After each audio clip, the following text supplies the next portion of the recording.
Welcome to another edition of The Best Business Minds, where we interview business leaders and academics who write thought-provoking books.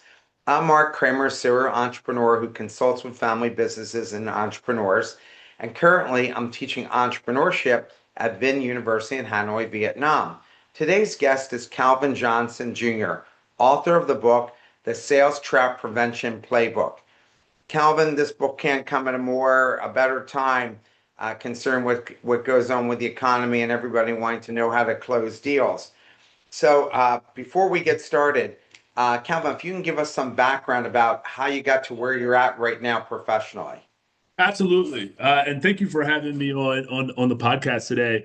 A little bit about me. I grew up in West Philadelphia, went to Villanova for grad and undergrad. Ironically, we're talking about sales, but my first job, I was a CPA at Ernst& Young, and both my parents are sales professionals. They were like, "What are you doing being a CPA? You can't stop running your mouth."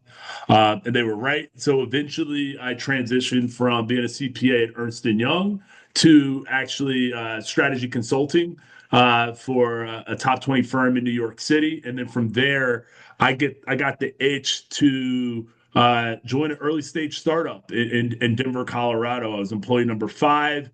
Started off as their director of ops and finance.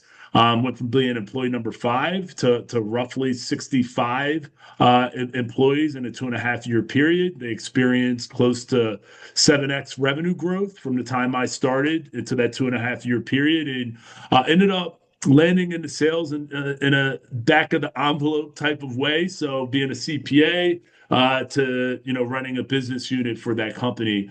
Eventually, I drifted off and started my own freelance consulting shop called Humble Warrior Advisors. And I saw a common pain point across all of the entrepreneurs that I was helping because of my jack of all trades background, and that was helping them craft and deliver a persuasive pitch and presentation. So Revity 5 years ago, the company I run now, was actually started off as a pitch software, really standalone. If you have 3 minutes to convey a message, what's going to be the most compelling way to deliver that in 3 minutes?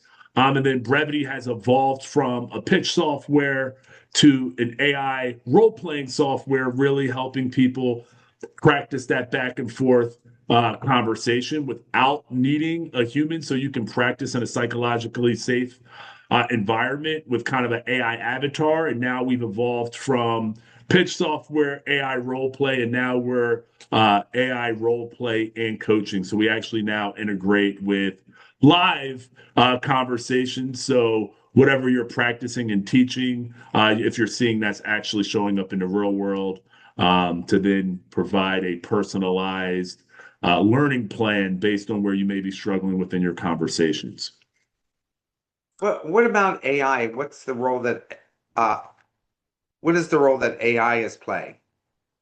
So AI in our world, it allows you to create, like me and you are having a dialogue right now, right? What AI is allowed is for you to actually practice having a sales conversation, whether that's a cold call, whether that's a presentation. Just like you're asking me questions right now, AI has allowed a human-like avatar to actually simulate answering the Q&A and overcoming traps, objections that you encounter when you're selling your product or service, and then it can give you a score, grade, and suggestions on ways to improve. So the AI is allowing that back and forth dialogue. Is there an AI that you recommend for somebody to practice their sales pitch? Brevity. So that my company Brevity allows you to simulate that human conversation, and give you those best practices, pitfalls to avoid to have a more effective conversation instead of practicing on your actual prospect or practicing on your investor or practicing on your board. So, when was Brevity created, and how long did it take you to have that developed? So yeah, I see some questions in here. I'll put the link in here. No, yeah. Uh, so your question was how long has Brevity been around and how long did Yeah, it take us to create that? yeah. So brevity, I'm pretty sure 5.5 years at this point. I started this September 2020. So in the midst of COVID, I was a nut to start at a challenging time in our environment. So brevity's first solution we came to market was actually a pitch software, just a standalone. You're giving a presentation or a pitch. We helped you create the right story, content, and message. It was really based on a book called The 3 Minute Rule by a guy named Brant Pivotich. I always get his last name incorrect, but it was such an unbelievable book that changed my mindset towards pitching and conveying ideas that I thought there was an opportunity to create a technology around the best practices from that book. Brevity started off as a pitch software, but then eventually evolved into what's called a role playing software. So, can you actually simulate what it's like to be in that conversation where you're trying to influence or persuade somebody else? Can you simulate that in an actual software instead of when I just come on with Marc, where you're asking me questions? Can I actually do that in a psychologically safe environment? Uh, get those repetitions so I'm actually prepared when I'm having a conversation with Marc. Um, in the book, the theme, this is why Playbook exists. You analyzed insights from 60 plus sales organizations. What common thread connected all of them? Yeah, what common thread is there's some outcomes when you're having a conversation and you're trying to close a deal. There's a few things that can happen. There's a few common things that happen. Either you're too quick to um, discount to actually close business. So you have an asking price of this amount, whatever that may be, and you automatically revert to discounting. So a deal can shrink.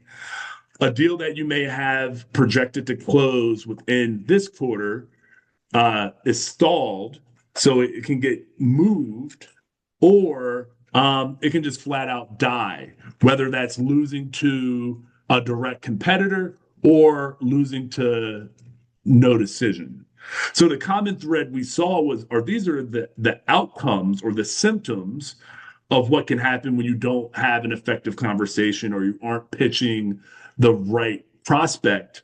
And then we analyzed what we call 13 traps that were common across all of these various logos that you see behind me here on what actually contributes to a deal shrinking, stalling, or dying. So whether that is falling into the commodity trap where you're just an irreplaceable solution, or you're just looked at as a mandatory expense line item, right? So there's 13 traps that we highlighted in this book that was common across all of these sellers and organizations.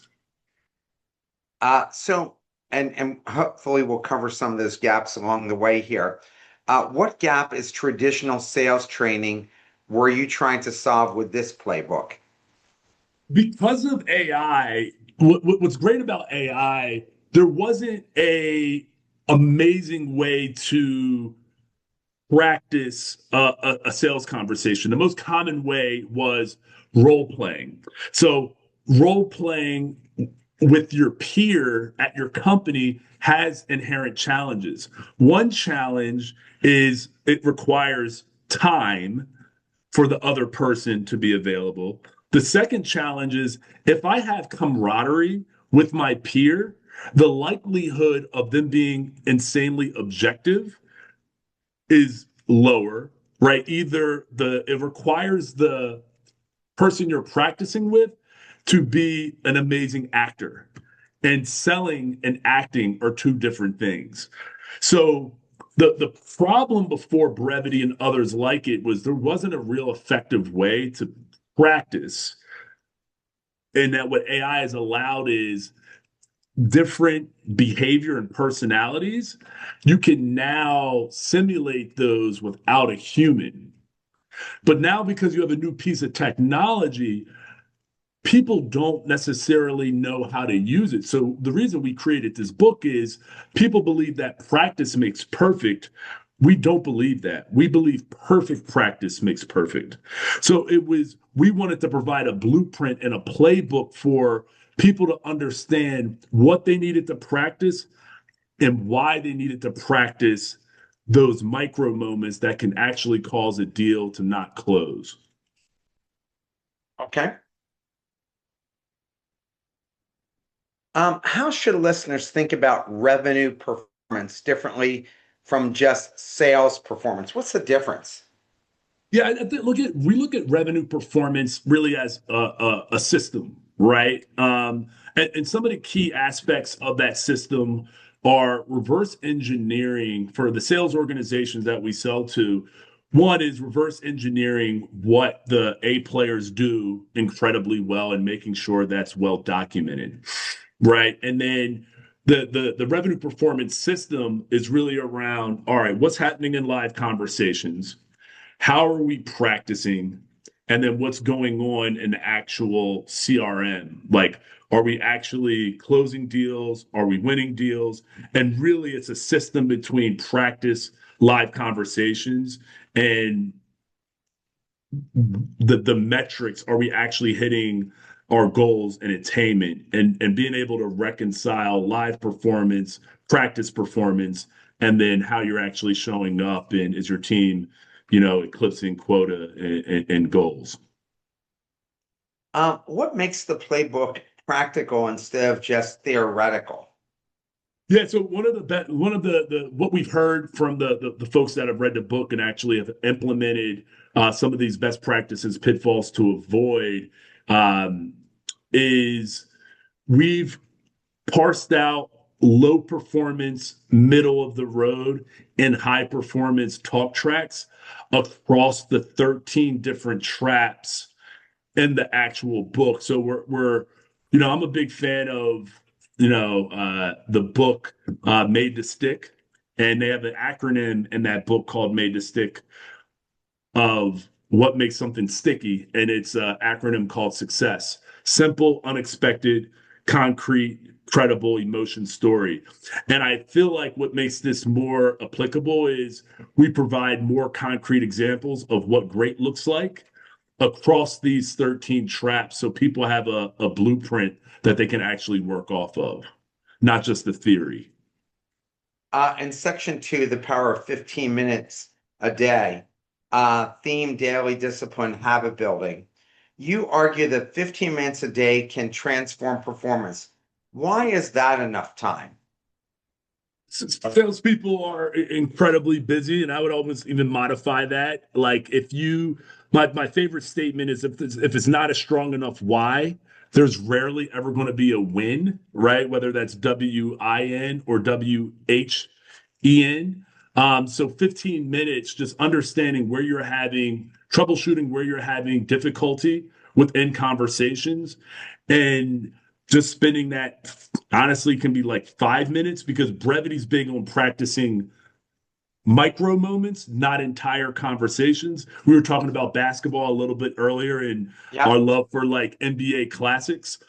So when you know that, hey, I have difficulty with the price to value trap, um, and you go into brevity and you can just practice how you overcome the price to value trap that can, and you get that repetition for that specific trap. That's where we yield the strongest results, because you're not going to be able to, if you have 8 hours in a day, you can't practice 8 hours for 8 hour meetings. So really being targeted of what you need to practice um, as a drill is going to have the biggest impact. So if the purpose of that book is hyper awareness of where you're falling short at what stage in your sales process so you can actually prioritize that 15-minute micro moment. How do salespeople come across as authentic as opposed to practiced, rehearsed, and kind of like robotic?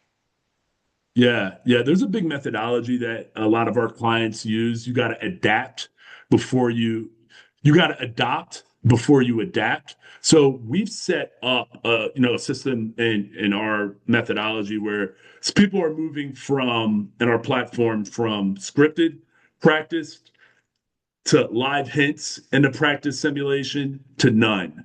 Right. So the big way that we've seen people can come across authentic is making it okay to use themes or a script, but practicing that enough to where it does come off as organic, but it may not feel organic to begin with.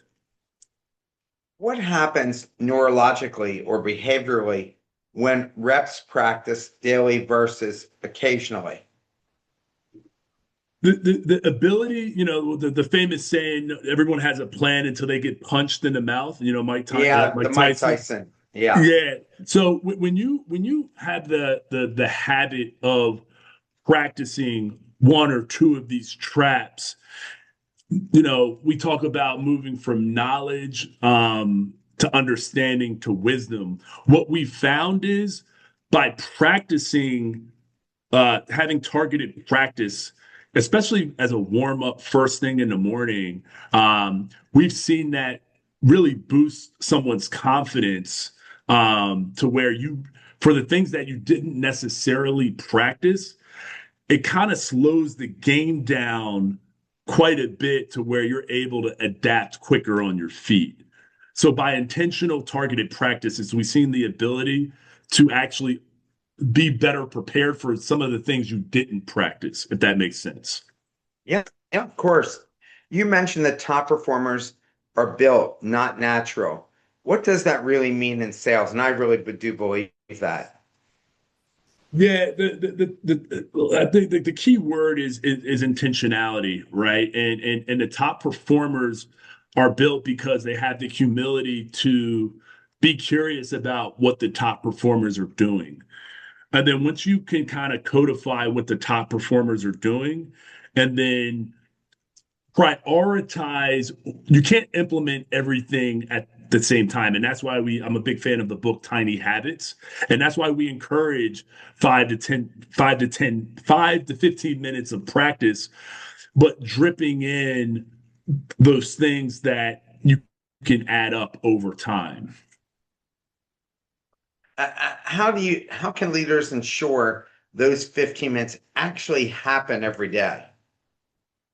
Great question. Well, when you have a system like our platform, right? And I'm not trying to product pitch here, but it gives you that practice, what we call practice visibility. So having a system that can automatically track whether they are actually practicing or not is one part of it. So and letting the system actually provide alerts, notifications, and prompts is a really big way. And then the other way is, all right, how do I reconcile what we're practicing, what we're teaching and what we're practicing? Is that actually showing up in live conversations?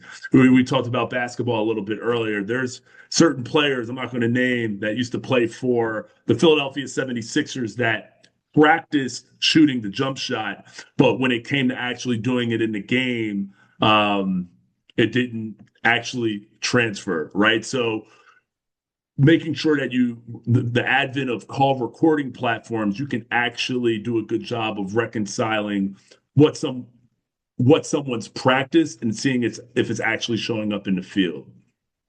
How do you, what's your advice about interviewing salespeople? Because I've seen, and how do what's the criteria for evaluating them to tell if they're good or not? Because I remember I had a client and she hired a salesperson from Bloomberg. And I said, and was a startup company she had. I said, I think that's a bad hire because Bloomberg sells itself.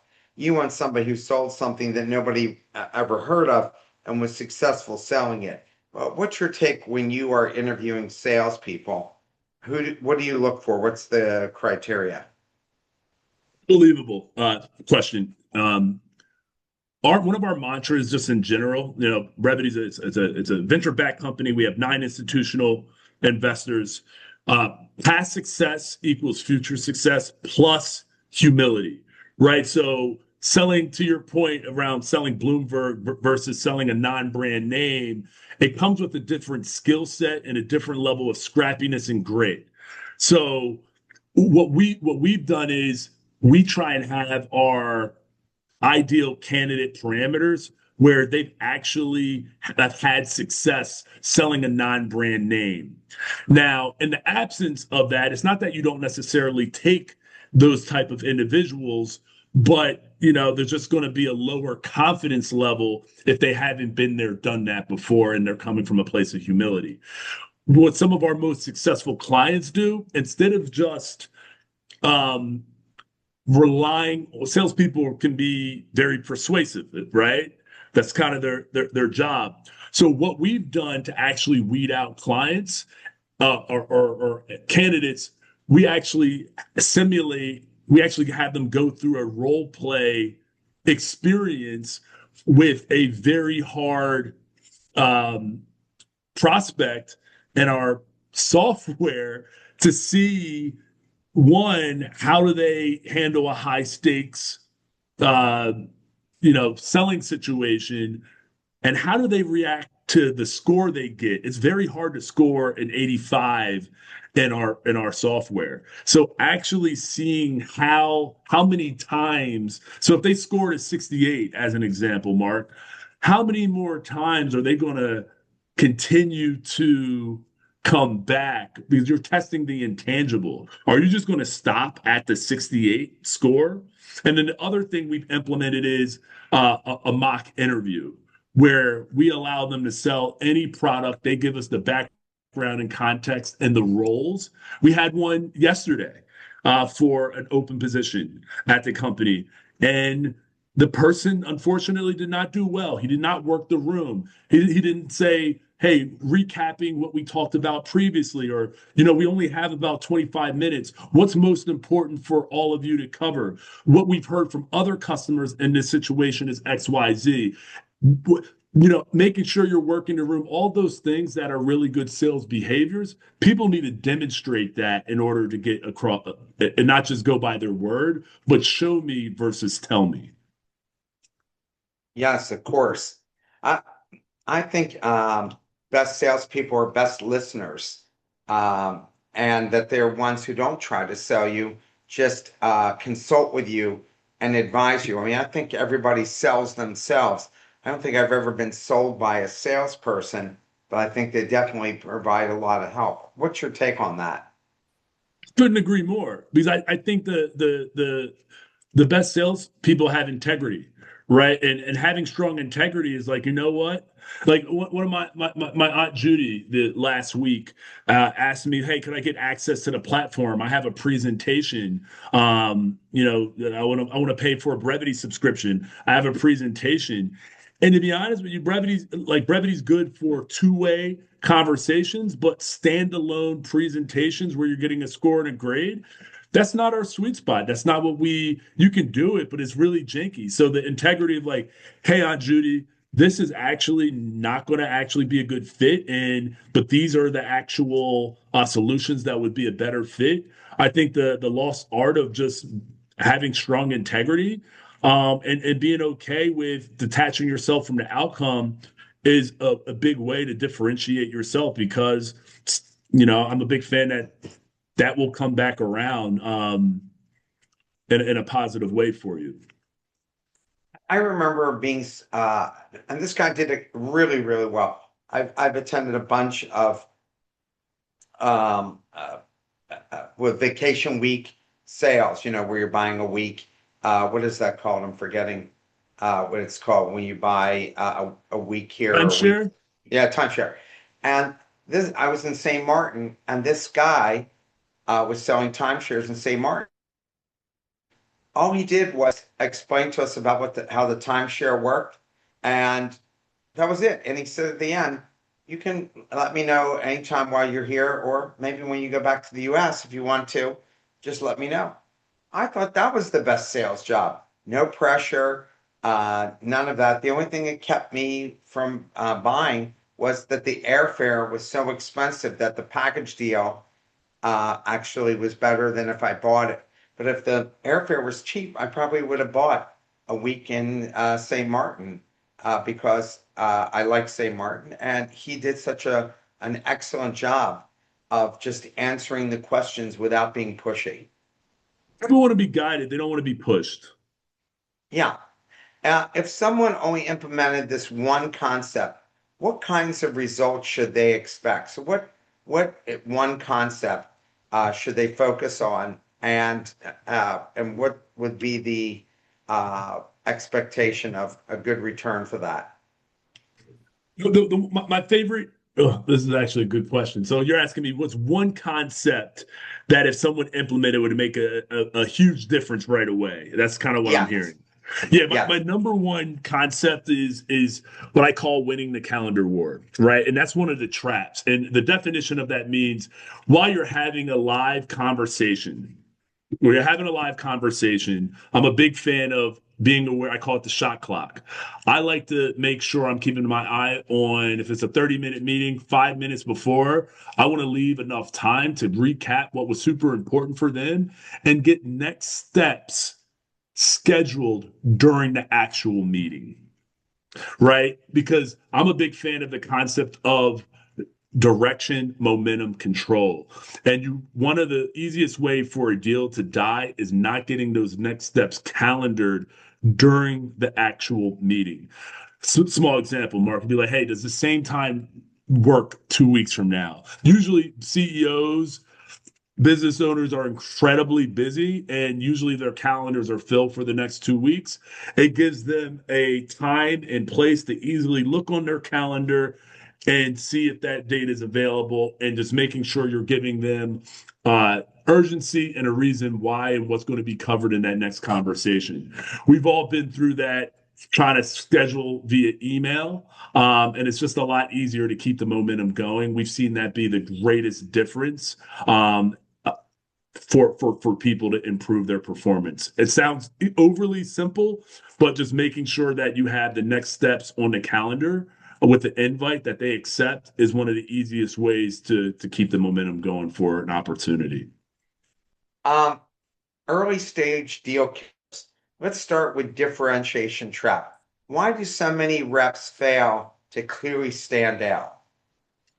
Yeah, one of the easiest ways to not stand out is to lose track of the problem and the strategic outcome that they're not getting, right? Going back to what I talked about a little bit earlier, once you start getting into the feature versus feature war without clarity on what needs to be solved and why and what's the cost of them not doing anything at all, it's very hard to differentiate, right? So some people come to us because they want a reduction in new hire ramp up. Others come to us because they want to improve their win rate percentage, right?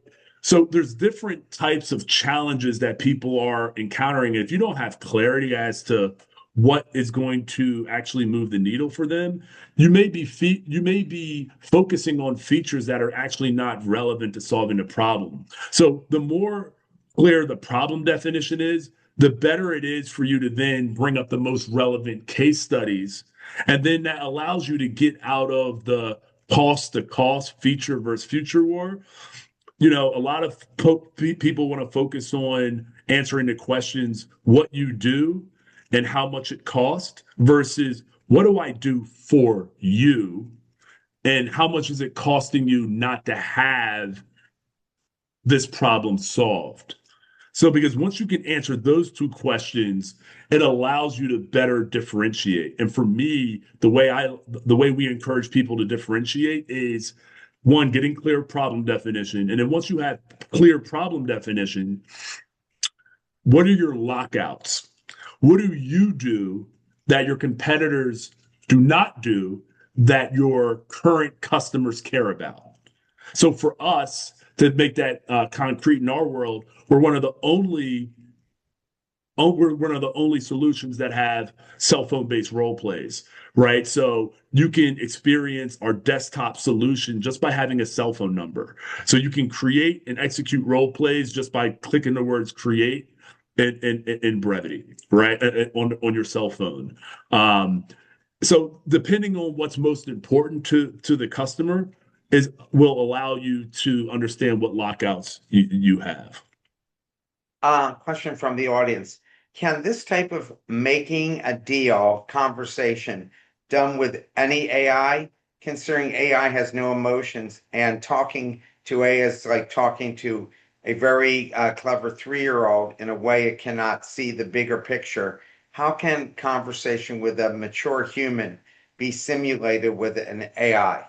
Yeah, it's already there. So we have companies that actually do a good job of segmenting based on geographical differences. AI is at a place where you can say, "Hey, I have an upcoming investor presentation with XYZ investor." You can incorporate their LinkedIn URL and you can say that they are rude, brash, to the point. The AI is going to actually simulate something that's rude, brash, and to the point.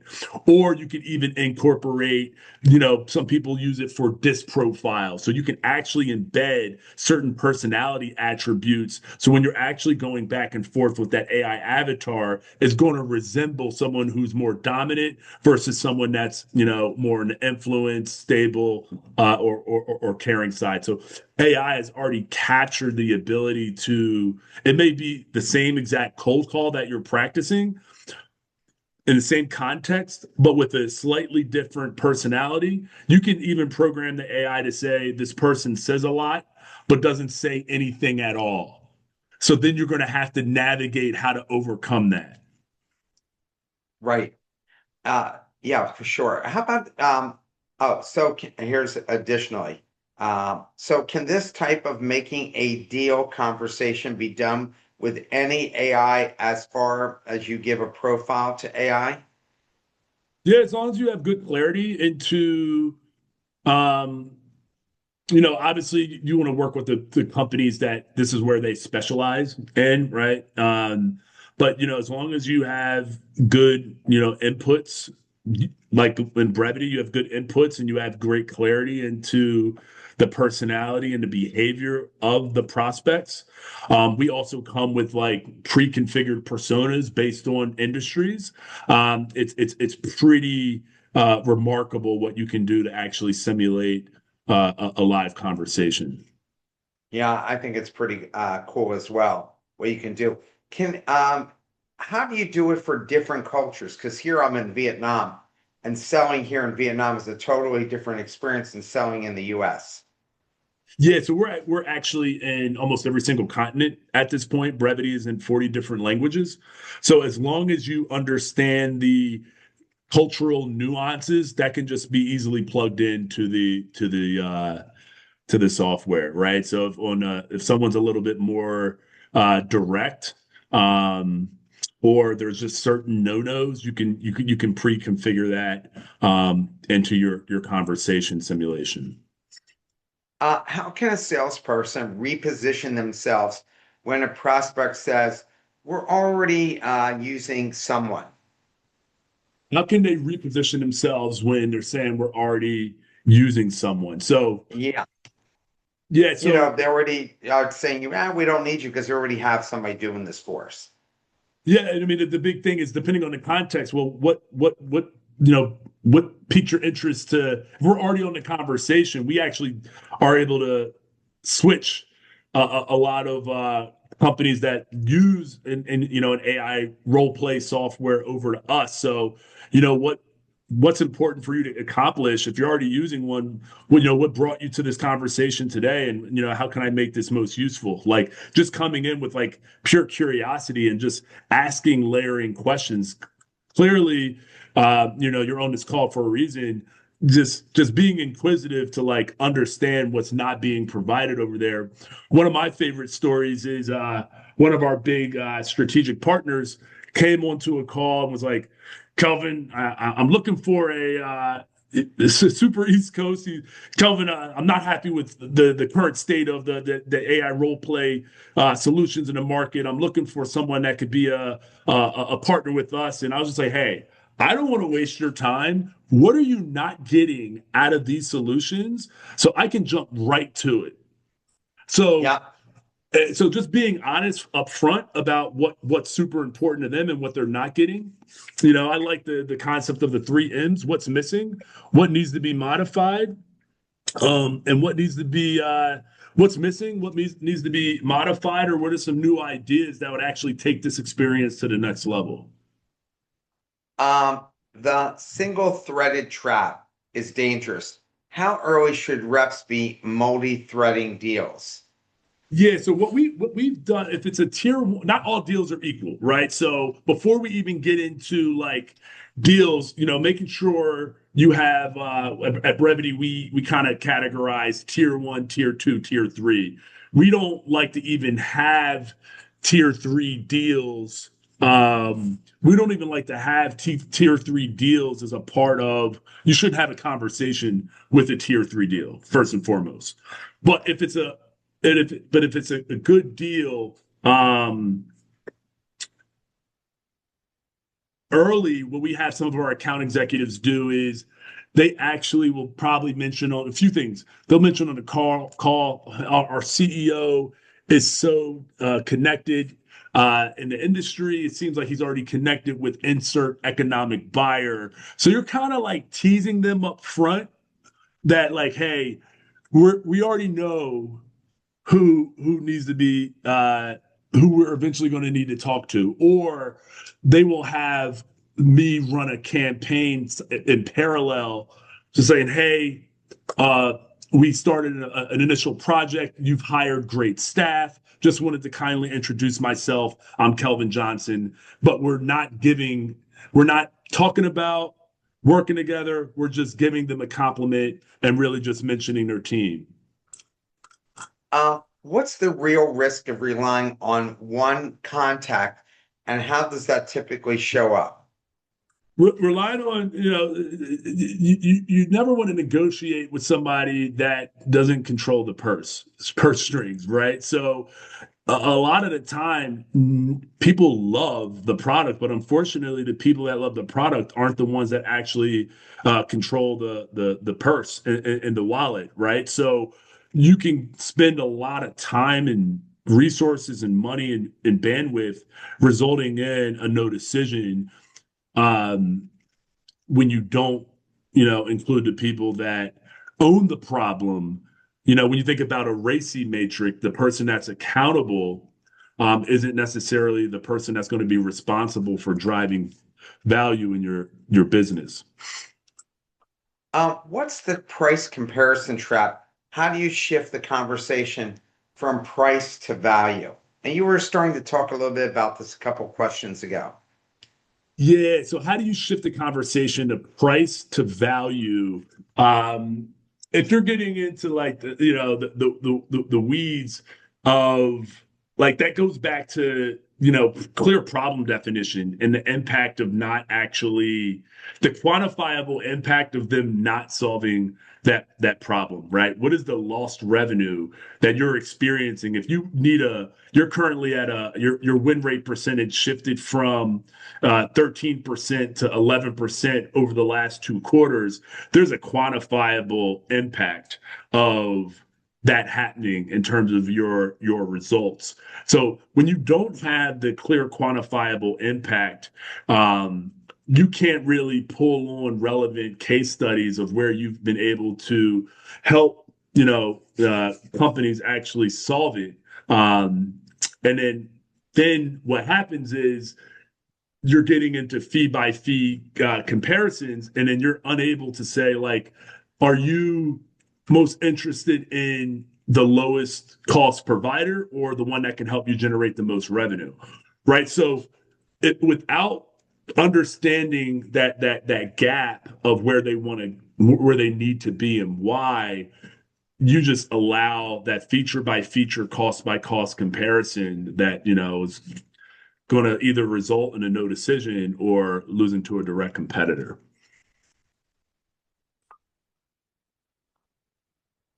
Um, the calendar trap seems simple but costly. Why do deals stall here so often? Because the people that you're usually that control the purse strings are so busy, so the ability to get back on someone's calendar when you don't get that next meeting books can delay deals by, easily 2 to 6 weeks just by being able to have that conversation. There's nothing like a live conversation at the end of the day. And it's costly because you still may close the deal, but it may not just be on a more timely manner. How can reps lock in next steps without sounding pushy? I think that's a very difficult one to do. One, you're making sure you're leaving ample amount of time to actually uh, get next steps calendared, number one. But number two, it's really, one of the big sections in our book is called qualify, justify, or die. Right. And not just like a lot of people go from qualification to a demo to a proposal. There's a missing step. Like, what's the actual business justification? In their words, really the why. A lot of people focus on the what and the how, but the business justification really talks about the why and getting out of the what you do and why you need this is incredibly important. The procurement process abstract trap feels very real. How do you get clarity from vague answers? Yeah, so I'm a big fan of the concept is of it's a lot easier to edit than it is to create. So if Revity has onboarded hundreds of sales organizations in multiple different industries. Our top three industries are manufacturing, B2B technology, and financial services. We understand what has happened in the past. And, in this day and age, typically in the procurement process, you got the uh, legal and contracting phase, you have the data security phase, and then you also have now what they call AI governance committees, right? So what we love to do is kind of anticipate because of LinkedIn, you can start to anticipate who needs to be involved and allow them to correct you versus just going in with the tell me about your buying process. So I always like to not start on a clean state, but actually leverage the research to have people correct you. I'm assuming that Janelle would need to be involved to get this across the finish line. Is that correct? Allowing them to correct you is one of the ways that we've been able to help there. What's the difference between a real objection and a stall tactic? A real objection and a stall tactic. Um,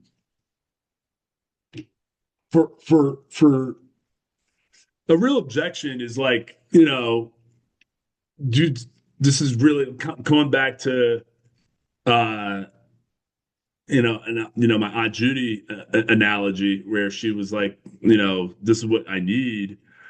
Um, we don't have what you need, right? So that's I would call that a real genuine objection. A stall tactic I think happens when you're not necessarily talking to the right individual who owns the problem, or another stall tactic. Yeah, you're not talking to the right individual, or there's just flat out not a need. Like and you're falling into shiny toy syndrome. Like a big question that I need to be prepared for with my board is what my board cares about is did I hit plan? You got your Q1 results in, did you hit plan? And what I found is if you haven't met or exceeded plan, that is one of the most important questions. And if someone is actually exceeding plan and they're curious about why adoption may not be as high as it should be, or like if you're asking if they exceeded plan and you realize that they're not moving with a sense of urgency, well, what is the sense of urgency if that executive is actually exceeding plan? How hard is it to develop a plan and actually hit it? Like there's so many things you don't have control of, right? I mean, whatever the product is, You got to get in front of the right people who would like that product. And it has to be the right place and has to be the right time. There's so many things. So, how do companies actually, and I've run 30 startups, and I still find that hard to actually set realistic goals and people actually can make those goals. Mark, I'm still trying to figure that out myself. To be honest with you, there, I think um, under promising, over delivering is always just a good concept, right? And then leveraging historical quarters to help you revise these plans are incredibly important. And at least for as a company that sells a go-to-market technology, getting high on your own supply, right? And then leveraging all we can do is control behavior, right? And what I love about AI now is you can actually inspect what you expect at a greater scale than what you ever have could before. So not just leaning in on what, the account executive tells you, but now you can lean into what's actually happening in conversations to see if they're preventing and overcoming these traps that we're talking about. Because I always say ignorance is not bliss.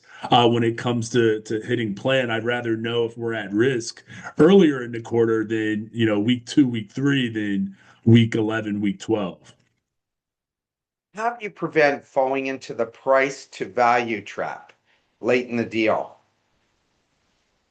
A lot of that comes back to what I call qualify, justify, or die, right? And earlier on, you got to get the. I'll break it down into two swim lanes. You got the technical win, and you got to get the business win in parallel. So like, you can't be like so cookie cutter of like, I need to get all of these answered in one call, right? It's kind of a layering.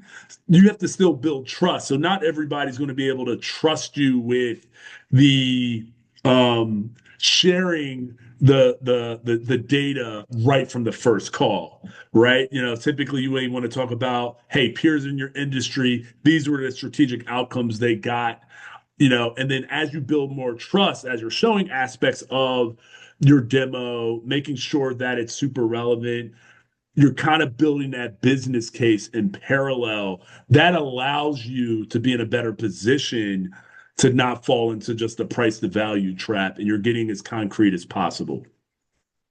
How do you pick the right people to sell the right type of product? Because I remember I had a friend of mine and her husband was with Hewlett Packard selling at that time, well, I guess still kind of expensive, but $50,000 equipment, right? And you kind of know that you're 12 to 18 months out from the first conversation. Nobody's buying it like they're buying a $200 bicycle. How do you hire the right people that have the patience for that? And then hiring also the right people when the amount is small and they can close the deal quick. How do you go, what's the criteria you use for hiring those kinds of people, especially long sale? Because people are typically impatient. They want to close that deal. Yeah. So one of the big things, going back to that mantra I talked a little bit about earlier, past success equals future success plus humility. When you think about past success, our big within that, have they done what you're trying to do within the last 3 to 5 years, right? And there's a difference between have they sold to that ideal customer profile before may need to be a part of those parameters. Or there's a big difference between someone who sold a 12 to 18 month sales cycle versus a 4 to 5 month sales cycle. So it's a different selling motion. So that upfront homework of defining what that scorecard is, and again, it's a little bit of an art and science, but if you know that historically, you know, you need someone who's had success selling at that 12 to 18 month sales cycle, going outside of the bounds is where you're going to, run into some of the biggest challenges. It's not that people can't do it. It's just, I almost think of it as 80-20. There's an 80% confidence level if you actually pick the person that has been there, done that recently, not 15 years ago, versus a 20% confidence level of going outside of the ideal candidate parameters. Late stage deal breakdowns. The negotiation trap can destroy margins. What's the right mindset going into pricing discussions? The right mindset going into pricing discussions is like one, just mindset wise of actually believing in what you're selling, right? So we have had countless, sometimes you need to reinforce it and almost have a picture book of the business outcomes that you provided and the quantifiable impact that you provided. So you're going in with that mindset of believability of like, this is what we've heard that's super important to you. This is what you've done. You previously said that you would love an outcome when it comes to meeting set similar to what we've done with SAP or BMC software, and being able to bring up these notable marquee logos and just continue to have faith and confidence of we're in the game of value creation and not necessarily being aligned to a budget. And that's where that single threadedness trap comes into play of making sure you're talking to the person that genuinely or doing your best to have an opportunity to talk to a person to, really keep your price integrity. Question from the audience. What have you learned from AI simulated conversations as experienced salesperson? What advice you have to qualify sales very early and get a ride of the people who are always looking for a cheaper option? Yeah, so sometimes we just like to address it head on, right? We are not like early up front. A few things we do early up front. We are not the cheapest solution. We're a premium solution. And these are some of the reasons why. Number two, we also like to, there's a big concept I've learned called success potential.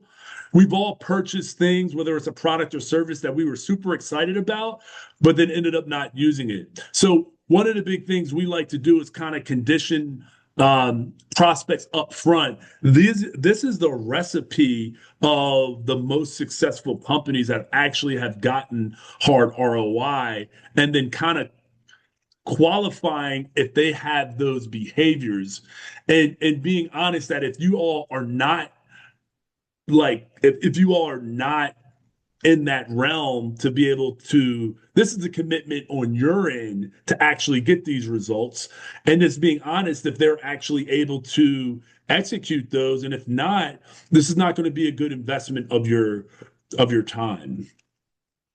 So Um, how sh- how should reps respond when a prospect immediately pushes for discounts?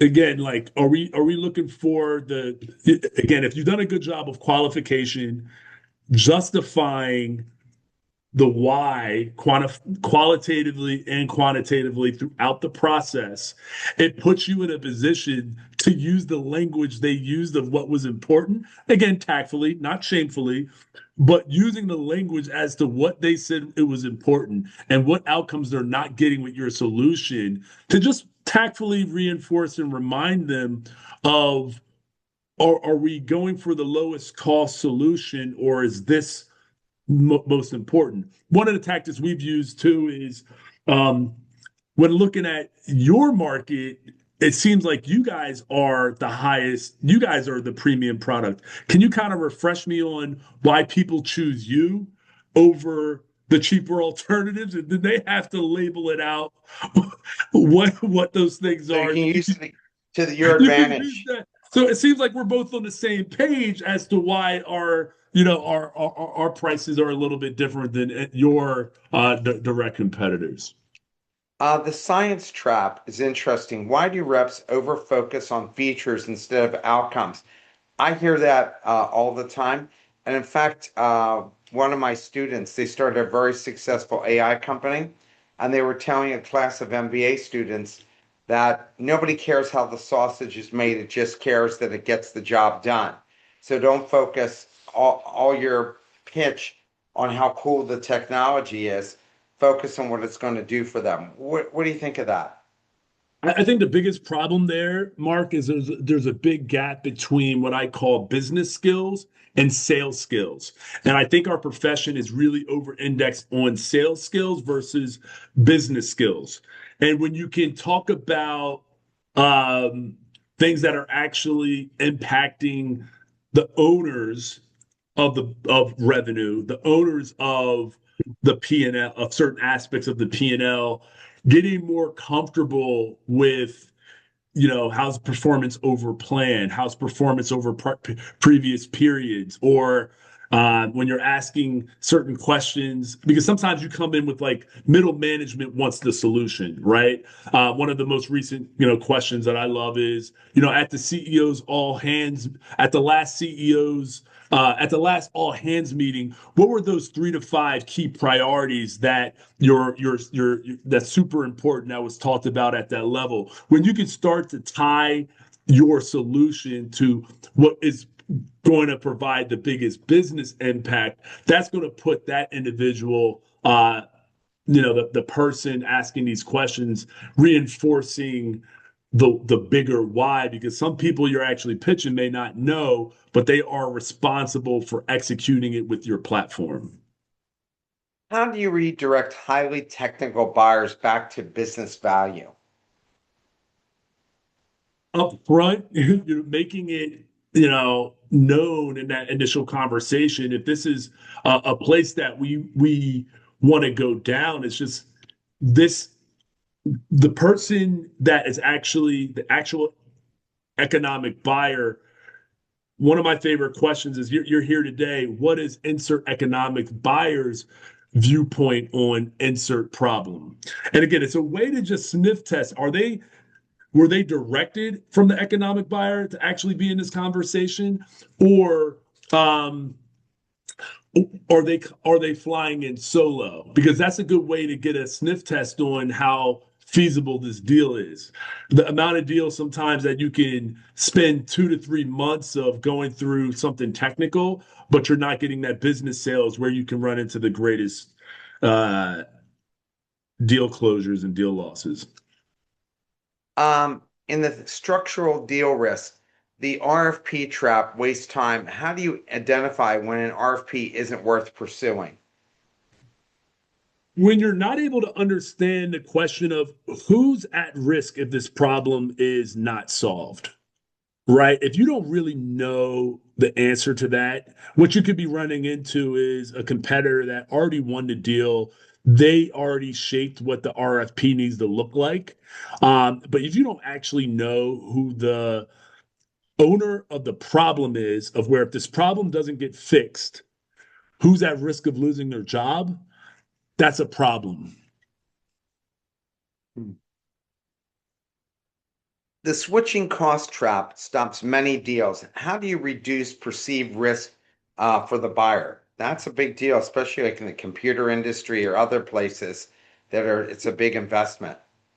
Yeah, so the ways that we've been able to do that successfully is um, understanding sometimes adoption, right? Understanding what they're not getting out of the solution, but also bringing it back up. What problem, even if they're using an incumbent, what are they not getting, and what is that costing them compared to what that could be done on your behalf?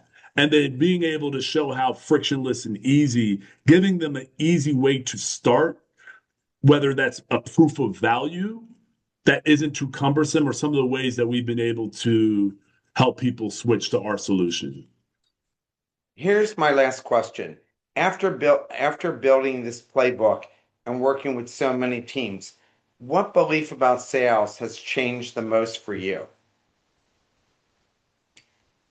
The biggest belief that's changed about sales for me is the over waiting on how important relationship selling is versus getting as quickly as possible to can we, it's still important, so that's not what I'm trying to not say, but actual sales skills, business skills, and understanding what the kind of the cost of not doing anything, getting really good at that is one of the biggest things I've learned from this playbook. Calvin, I thank you so much for taking the time. The time went too fast.